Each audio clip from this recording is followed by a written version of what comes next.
જય Hind. Only for study ચેનલમાં તમારા દરેક મિત્રોનું હાર્દિક સ્વાગત છે.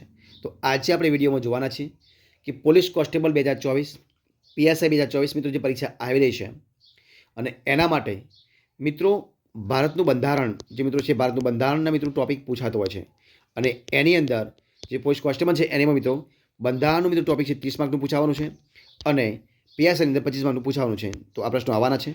તો એના માટે મેં મિત્રો વેરી મોસ્ટ આઈએમપી મિત્રો જે ટોપ પ્રશ્નો છે કે જે આગળની પરીક્ષામાં પૂછાઈ ચૂકેલા પ્રશ્નો છે એવા પ્રશ્નો મિત્રો મેં સિલેક્ટ કર્યા છે અને એ પ્રશ્નો હું તમારી સમક્ષ મૂકવાનો પ્રયત્ન કરું છું. તો આજે આપણે વિડીયો ભાગ નંબર 3 છે અને દરેક વિડીયોની મિત્રો આપણે 30 પ્રશ્નો લઈએ છીએ.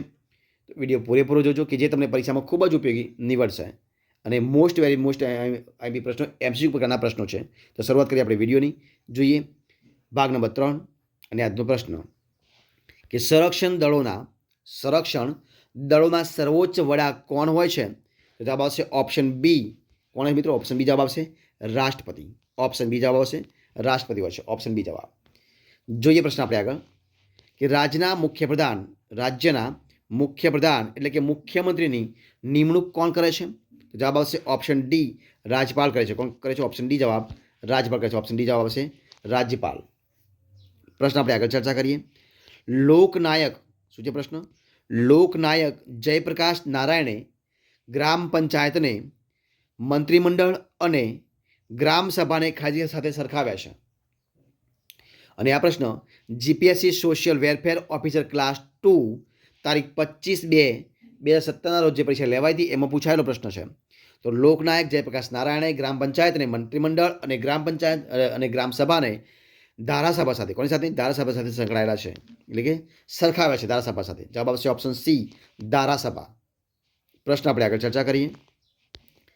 સેન્ટ્રલ બ્યુરો ઓફ ઇન્વેસ્ટિગેશન એટલે કે સીબીઆઈ નીચેના પૈકી કયા મંત્રાલય હેઠળ કાર્ય કરે છે? અને આ પ્રશ્ન જીપીએસસી પેપર 1 2017 રોજ પૂછાયેલો પ્રશ્ન છે. તો મિત્રો central bureau of investigation CBI એ personnel pension and public grievance એ મંત્રાલય હેઠળ કાર્ય કરે છે. કોના હેઠળ? પર્સોનેલ પેન્શન્સ એન્ડ પબ્લિક ગ્રીવિયન્સના હેઠળ એ સીબીઆઈ એ કાર્ય કરે છે. ઓપ્શન ડી જવાબ આવશે. Option D.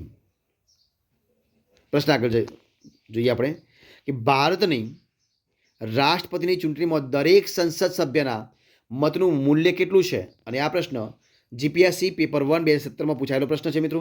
તો કેટલું છે? તો એ મૂલ્ય છે 708. કેટલું મૂલ્ય? 708 છે. જવાબ આવશે ઓપ્શન ડી 708. પ્રશ્ન આપણે આગળ ચર્ચા કરીએ. રાષ્ટ્રીય અનુસૂચિત જાતિ આયોગના સભ્યોની નિમણૂક કોણ કરે છે?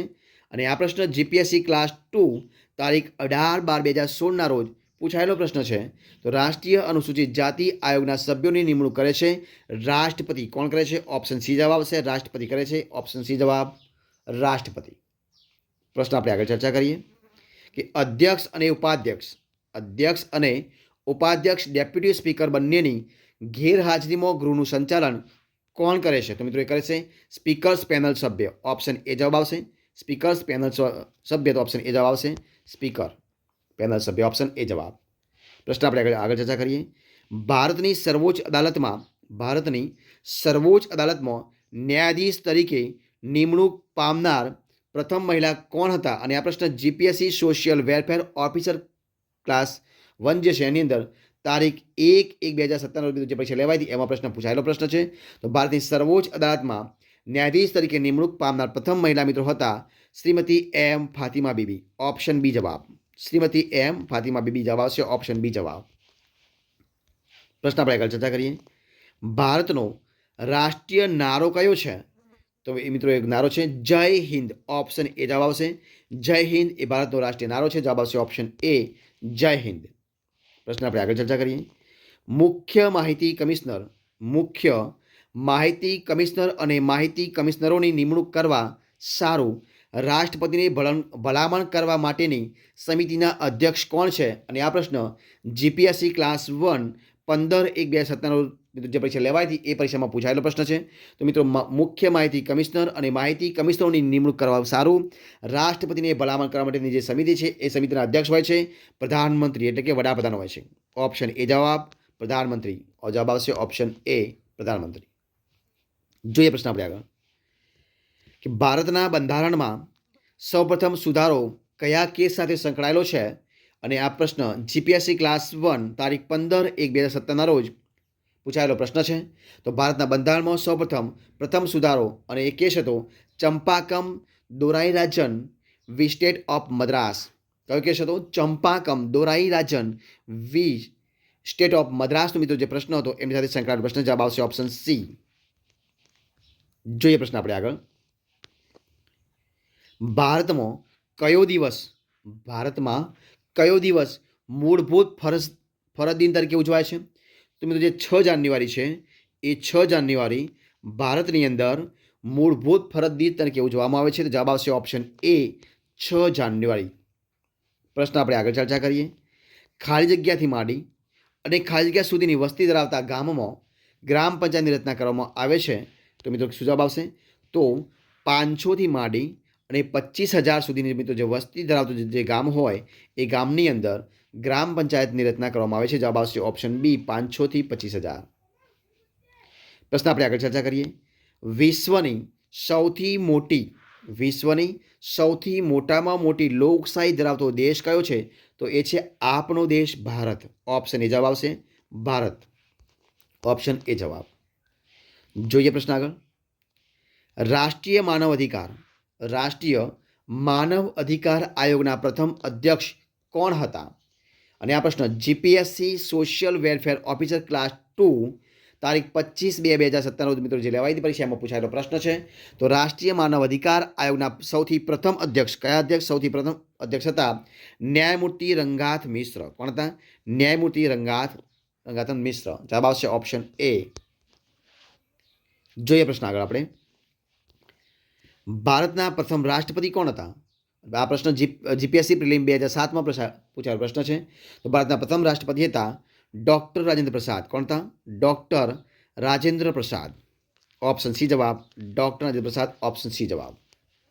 જોઈએ પ્રશ્ન આપણે આગળ કે નીચેના પૈકી કોણ અનુસૂચિત જાતિના રાષ્ટ્રીય આયોગનો વાર્ષિક અહેવાલ સંસદ સમક્ષ મૂકે છે? અને આ પ્રશ્ન જીપીએસસી મ્યુનિસિપલ ચીફ ઓફિસર તારીખ 26/2/2017 રોજ લેવાયેલી પરીક્ષામાં પૂછાયેલો પ્રશ્ન છે. તો અનુસૂચિત જાતિના રાષ્ટ્રીય આયોગનો વાર્ષિક અહેવાલ સંસદ સમક્ષ મૂકે છે. કોણ મૂકે છે? તો એ મૂકે છે ભારતના રાષ્ટ્રપતિ. કોણ મૂકે છે? ઓપ્શન સી જવાબ. ભારતના રાષ્ટ્રપતિ. ઓપ્શન સી જવાબ. જોઈએ પ્રશ્ન આપણે આગળ. કયો છે પ્રશ્ન? જોઈએ કે કેન્દ્ર યાદીમાં શું છે પ્રશ્ન? કેન્દ્ર યાદીમાં કેટલા વિષયોનો સમાવેશ કરવામાં આવ્યો છે? અને જે કેન્દ્ર યાદી બરાબર સંઘ યાદી એવું કહેવાય છે. તો કેન્દ્ર યાદીના જે વિષય છે એ વિષયની અંદર તો 100 વિષયોનો સમાવેશ કરવામાં આવે છે. જવાબ આવશે ઓપ્શન સી 100. પ્રશ્ન આપણે આગળ જોઈએ. સંવિધાનના અનુચ્છેદ નંબર 280 હેઠળ કરવામાં આવતા નાણાં આયોગમાં અધ્યક્ષ ઉપરાંત બીજા કેટલા સભ્યોનું બનેલું હોય છે ગ્રુપ? તો આ છે જીપીએસસી ક્લાસ 1 તારીખ 9/4/2017 રોજ પરીક્ષા લેવાઈ હતી એમાં પૂછાયેલો પ્રશ્ન છે. તો સંવિધાનના અનુચ્છેદ નંબર 280 હેઠળ રચવામાં આવતા નાણાં આયોગની અંદર અધ્યક્ષ ઉપરાંત બીજા કેટલા સભ્યો હોય છે મિત્રો? તો બીજા સભ્યો હોય છે 4. કેટલા સભ્યો હોય છે? બીજા ઉપરાંત 4 સભ્યો હોય છે. ઓપ્શન સી જવાબ આવશે 4 સભ્યો. પ્રશ્ન આપણે આગળ ચર્ચા કરીએ કે ગ્રામ પંચાયતની શું છે પ્રશ્ન? ગ્રામ પંચાયતની રચના ચૂંટણી વિના સર્વસંમતિથી વિના વિરોધ થાય તેવી ગ્રામ પંચાયતને સમરસ ગ્રામ પંચાયત કહેવામાં આવે છે. અને બીજો ટોપિક છે કે સમરસ ગ્રામ પંચાયતની યોજના ગુજરાતમાં ઓક્ટોબર 2001માં અમલમાં મુકાઈ હતી. અને આ વિધાનો જે સાચા વિધાન છે બંનેમાંથી મિત્રો, તો બંનેમાં સાચા વિધાનો કયા છે તમારે પસંદ કરવાના છે. તો જવાબ શું આવશે? તો જવાબ આવશે ઓપ્શન સી 1 અને બંને, મતલબ બંને વિધાન મિત્રો સાચા છે. તો 1 અને બંને આવશે. જવાબ આવશે ઓપ્શન સી. જોઈએ પ્રશ્ન આપણે આગળ. પ્રશ્ન છે કે મંત્રીમંડળમાં કયા મંત્રી હોય છે? મંત્રીમંડળમાં કયા મંત્રી હોય છે? તો આપેલા ઉપરોક્ત તમામે તમામ જે મંત્રીમંડળ હોય એની અંદર ઉપરોક્ત તમામ મતલબ કે કેબિનેટ પ્રકારના પણ મંત્રી હોય છે, રાજકક્ષાના મંત્રી હોય છે અને ન્યાય કક્ષાના પણ મંત્રી હોય છે. જવાબ આવશે ઉપરોક્ત તમામ. ઓપ્શન ડી જવાબ આવશે. જોઈએ પ્રશ્ન આપણે આગળ પ્રશ્ન છે કે તીર્થગામ યોજના કઈ તીર્થગ્રામ યોજના અંતર્ગત રાજ્ય સરકાર તરફથી અનુદાન મેળવવા માટે છેલ્લા કેટલા વર્ષમાં ગામમાં કોઈ પણ ગુનો નોંધાયેલ ન હોવો જોઈએ તો 5 વર્ષની અંદર. કેટલા વર્ષની અંદર?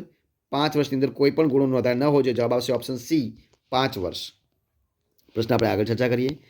ભારતનું રાષ્ટ્રીય ચિહ્ન ક્યાંથી લેવામાં આવ્યું છે? તો મિત્રો ભારતનું રાષ્ટ્રીય ચિહ્ન છે એ વારાણસીમાં આવેલ સારનાથ છે, તો સારનાથના સ્તંભમાંથી લેવામાં આવ્યું છે. શું છે? વારાણસીમાં આવેલ સારનાથના સ્તંભમાંથી લેવામાં આવ્યું છે ભારતનું રાષ્ટ્રીય ચિહ્ન. જવાબ આવશે ઓપ્શન બી. પ્રશ્ન આપણે આગળ ચર્ચા કરીએ. જો શું છે પ્રશ્ન કે બંધારણની પ્રશ્ન છે કે બંધારણની કઈ અનુસૂચિ ઘણા રાજ્યોમાં અનુસૂચિત વિસ્તારોના વહીવટ અને નિયમ માટેની ખાસ જોગવાઈઓને લગતી છે? જીપીએસસી પેપર 1 2017માં પૂછાયેલો પ્રશ્ન છે. તો બંધારણની જે અનુસૂચિ છે મિત્રો જવાબ શું આવશે? જવાબ આવશે 5મી અનુસૂચિ. કઈ આવશે? 5મી અનુસૂચિ. જવાબ આવશે ઓપ્શન સી 5મી અનુસૂચિ. પ્રશ્ન આપણે આગળ ચર્ચા કરીએ કે ઉપરાષ્ટ્રપતિના હોદ્દાની મુદત કેટલા વર્ષની હોય છે? જીપીએસસી પ્રિલિમ 2007ની અંદર પૂછાયેલો પ્રશ્ન છે. તો મિત્રો ઉપરાષ્ટ્રપતિના હોદ્દાની મુદત હોય છે 5 વર્ષની. કેટલા વર્ષની હોય છે? 5 વર્ષની હોય છે. ઓપ્શન જવાબ આવશે સી 5 વર્ષ. પ્રશ્ન આપણે આગળ ચર્ચા કરીએ. સર્વોચ્ચ અદાલત અને વડી અદાલતના ન્યાયાધીશોની નિવૃત્તિ વય કેટલી છે? તો 65 વર્ષ અથવા તો 62 વર્ષ. કેટલી હોય છે? કાં તો 65 વર્ષ હોય છે કાં તો 62 વર્ષ હોય છે. જવાબ આવશે ઓપ્શન ડી 65 વર્ષ અથવા તો 62 વર્ષ. ઓપ્શન ડી જવાબ. પ્રશ્ન આગળ. ભારતીય સમવાય તંત્રમાં એક સૂત્રી ન્યાયતંત્રની રચના કરવામાં આવી છે. બીજો પોઈન્ટ છે કે સર્વોચ્ચ અદાલતના વરિષ્ઠ ન્યાયાધીશોની શ્રેણતા એટલે કે સિનિયોરિટીના ધોરણે નિમણૂક થાય છે અને આપેલ બંને વિધાનોમાંથી સાચા વિધાનો પસંદ કરવાના છે. તમે સાચા વિધાનો કયા કયા છે? તો મિત્રો બંને જે વિધાનો છે બંને સાચા છે. જવાબ આવશે ઓપ્શન સી 1 અને 2 એટલે બંને સાથે. જવાબ આવશે ઓપ્શન સી. પ્રશ્ન આપણે આગળ ચર્ચા કરીએ. શું છે પ્રશ્ન કે ઈસવીસન 1953માં મહાગુજરાતની માગણીને નકારી કઢાઈ હતી અને તે રાજ્ય પુનઃરચનાના પંચના અધ્યક્ષ કોણ હતા? જ્યારે ફરીથી પુનઃરચના થઈ તો એ પંચ નિવાયુ પંચના અધ્યક્ષ કોણ હતા? 1953માં તો જે માગણી તેને નકારી કઢાઈ, પરંતુ ફરીથી જ્યારે પુનઃરચના કરવામાં આવી છે અને પંચ બન્યું પંચના અધ્યક્ષ કોણ હતા? અને પ્રશ્ન જીપીએસસી પ્રિલિમ 2014માં પૂછાયેલો પ્રશ્ન છે. તો મિત્રો એને હતા ફજલ અલી. કોણ હતા? ઓપ્શન ડી જવાબ આવશે ફજલ અલી. ઓપ્શન ડી જવાબ. જોઈએ પ્રશ્ન આપણે આગળ કે બંધારણમાં 74માં સુધારા અન્વયે કયા અનુચ્છેદમાં નગરપાલિકાઓ બાબતની જોગવાઈ ઉમેરવામાં આવી છે? અને આ પ્રશ્ન જીપીએસસી મ્યુનિસિપલ ચીફ ઓફિસર 2017 મિત્રો જે પછી લેવાઈ હતી એમાં પૂછાયેલો પ્રશ્ન છે. તો બંધારણમાં 74માં સુધારા અન્વયે એ અનુચ્છેદ નંબર 243 કયો છે? અનુચ્છેદ નંબર 243ની અંદર નગરપાલિકાઓ જે છે એ બાબતની જોગવાઈ કરવામાં આવી છે. જવાબ આવશે ઓપ્શન સી અનુચ્છેદ 243. અને આ વિડીયોનો છેલ્લો પ્રશ્ન જો શું છે પ્રશ્ન છે કે ભારતીય બંધારણના અનુચ્છેદ 19 હેઠળ સ્વાતંત્ર્યના અધિકાર સંદર્ભમાં નીચેનામાંથી કયું વિધાન સાચું છે? અને આ પ્રશ્ન પીએસઆઈ ખાતાકીય 23/4/2017 જે પરીક્ષા લેવાઈ હતી એમાં પ્રશ્ન પૂછાયેલો પ્રશ્ન છે. તો ભારતીય બંધારણના અનુચ્છેદ 19 હેઠળ સ્વાતંત્ર્ય અધિકાર સંદર્ભમાં એ ફક્ત ભારતના નાગરિકોને જ બક્ષવામાં આવે છે. એટલે ઓપ્શન એ જવાબ આવશે. ફક્ત અને ફક્ત ભારતના નાગરિકોને બક્ષવામાં આવે છે. ઓપ્શન એ જવાબ આવશે. તો મિત્રો અહીંયા આપણે 30 પ્રશ્નનો વિડીયો મિત્રો પૂરો કરીએ છીએ. તો મિત્રો જો તમને મારા વિડીયો ગમતા હોય, પસંદ આવતા હોય, તમને યુઝફુલ લાગતા હોય તો મિત્રો મારા દરેક વિડીયોને લાઇક ફરજિયાત કરજો. એમાં તમારે જે પણ કોમેન્ટ હોય કોમેન્ટ પણ કરજો અને તમારા મિત્રોને વિડીયો શેર પણ કરજો કે એમના સુધી પણ વિડીયો પહોંચી શકે. અને છેલ્લે ચેનલ સબસ્ક્રાઈબ ન કરી હોય તો only for study channel subscribe કરવા માટે વિનંતી છે. અને મારા વિડીયોને પહેલાંથી છેલ્લે સુધી તમે બધા મિત્રોએ જોયો છે તો બધા મિત્રોને મારા તરફથી દિલથી હું તમને ખૂબ ખૂબ આભાર માનું છું તમારા બધાનો. અને ફરી મળીશું એક નવા વિડીયો સાથે, આપણે નવા ટોપિક સાથે. ત્યાં સુધી બની રહો. જય હિન્દ, જય ભારત, બેસ્ટ ઓફ લક.